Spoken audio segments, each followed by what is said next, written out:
Now, one of those Congress people in the protest was Maxwell Frost. And he goes on MSNBC to try to defend their protest and try to defend their obstruction as some sort of effective strategy.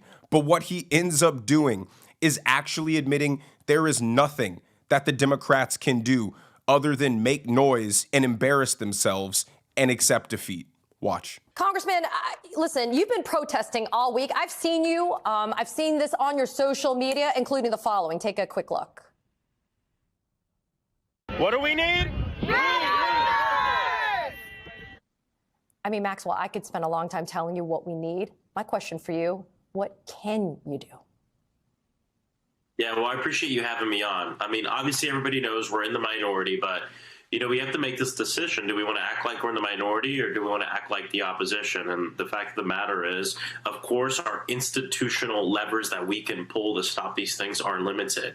But the things we can do, we should do them. Even if ultimately it doesn't stop something, should work to delay, to obstruct, to try to stop the things that are going to negatively impact our constituents. We can show up to these federal buildings and make sure that people across the country know exactly what's going on, and the fact that a lot of their federal elected officials have been shut out from the process. First off, I have a couple of issues with this guy. Number one, his name, Maxwell Frost. It sounds like the kind of name that you would give yourself as a mage character in Dungeons and Dragons. And doesn't Maxwell Frost sound suspiciously close to Maxine Waters?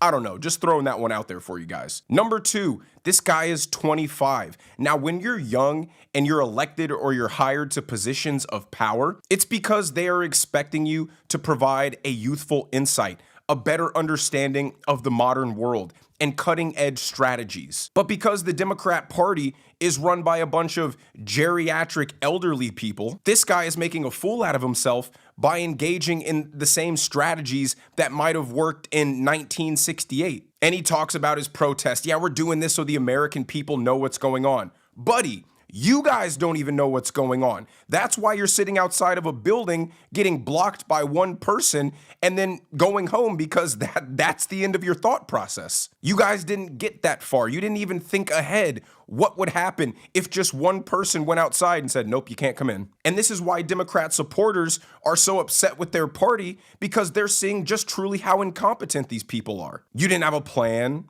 for if somebody came outside and said you can't get in. You didn't have a law to quote, or a statute to quote, or somebody to call to get around that. It shows the pure desperation and disarray and disorganization within the entire party. Common sense Democrats like John Fetterman are just going to align themselves with the Republicans because he knows there's a lot of political points that he could score by doing that. And the rest of you guys are just choosing the obstruct and protest route, but are proving that you have no skill in that.